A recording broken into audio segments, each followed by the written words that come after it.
event, this was really, this has special meaning for so many of us, especially including me. I was delighted to join with Jim Graham and a number of other council members a couple of years ago when the prospect loomed before us that we were going to see the demise, frankly, of the Boys and Girls Club in the District of Columbia because they didn't have the revenue to be able to continue. It would have involved number 10, which of course was here, the Jellops Club and the Eastern Branch Club, which is over Massachusetts Avenue Southeast. And we joined forces and we said, you know what, we've got to make sure that these programs, these facilities continue to be preserved for communities that desperately need them, for young people like these young people right here. And so the council came together and we said we're going to make sure this never happens again. We're going to find the money, and we did in our capital budget, right Jim? We worked together to find the money, about $20 million to purchase all three of the clubs, number 10, Jellops, and Eastern Branch.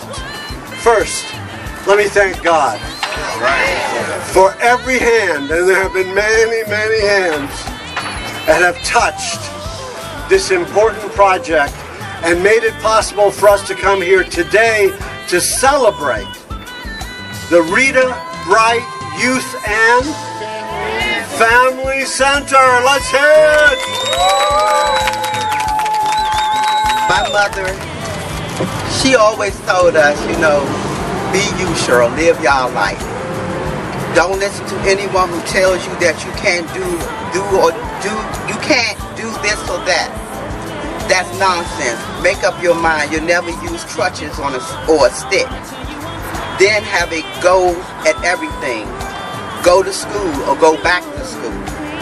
Go anywhere you want, but never let them persuade you that things are too difficult or impossible. Great women and leaders, several people come to mind. Of course, my mother, Valerie Evans, Harriet Tubman, Rosa Parks, and Rita Bright. Encouragement, strength, devotion, and hope. Rita was always there for her community, especially the youth. Throughout the years, I would see her in passing, youth football games, and special community events. As I recall, it was about 7 or 8 years ago. And by great fortune, our paths would cross again in hopes of saving our club formerly known as Number 10 from the development of condos. You should have seen the look in her eyes when Denise and I told her about the proposed documents discovered to sell the club. Disappointment, but hope. Rita was clever. As much as she wanted to scream, she knew she had to spring into action and keep us calm and focused, especially Denise. Rita was very instrumental in forming a committee that consists of the Number 10 Parent Association, I, Linda Edmondson, Denise Credle, my sister Iris Edmondson, she's not able to be here today, and Tina Waltown. Throughout her last days, I would sometimes visit Rita. The first question she would ask was, how are my boys? I have 2 boys. And what was going on at the club? I just smiled and ensured that everything was cool. I ensured her that everything was cool. I thought to myself, what a special, great woman. Rita, the job is done. However, her quote to us would be, the work has just begun. So let me say this to the community. Don't let just 3 ladies make things happen all the time. Come in and help us. Help us build. That's all we're doing. We're building. We creating a legacy. We keeping Rita's legacy alive. Rita was so special to me. She took me to the side because I'm a little firecracker. Everybody know that.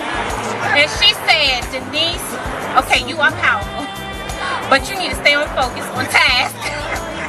And the task at hand at the time was the Boys and Girls Club. So now that we have our new Rita Bright Recreation Family Youth Center, I'm just saying to everyone, it's not hard to be involved. It is not hard to help raise kids. It's not hard to keep your community here together. Do not let others push you out of something that you've been here all your life. 3, 2, 1, Rita! I'm Rita Bright. I'm a resident here in Nehemiah Co-op and on the board here. And keeping children out of trouble, off the streets, and in a safe place. So we have over 200 some people who want to join this group, and we're not ready for that large group yet. So that's why we're here, and we're here to support the Parent Association. Although my children are grown, but they all grew up in that club. This message before